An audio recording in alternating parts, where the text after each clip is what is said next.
কি করব আমি?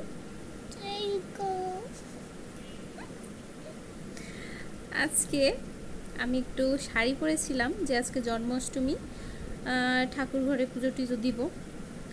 তো ছেলে ঘুমিয়েছিল, তো আমাকে এত সময় দেখে নাই, তো ঘুম থেকে উঠেই বলতেছে যে মা শাড়ি খোলো।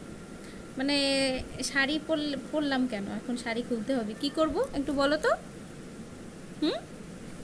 মা কি করব? হ্যাঁ, শাড়ি খুলে ফেলবো? কেন, আমাকে ভালো লাগে না দেখতে? আমাকে নাকি শাড়িতে দেখতে ভালো লাগে না।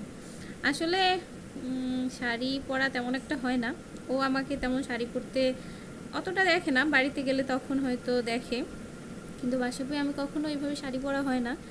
তো শাড়ি পরছি, তো সে বলতেছে যে মা শাড়ি খোলো। আবার একটু বলো তো মা, কি করব? একটু বলো, এই ফোনের দিক তাকাই, বলো তো কি করব? শাড়ি খোলো, মানে সেই থেকে সে বলতেছে শাড়ি খোলো শাড়ি খোলো। আচ্ছা ঠিক আছে, আমি জামা পরলে ভালো লাগে তোমার? শাড়ি পরলে ভালো লাগে না? ভালো লাগে না? আচ্ছা ঠিক আছে মা।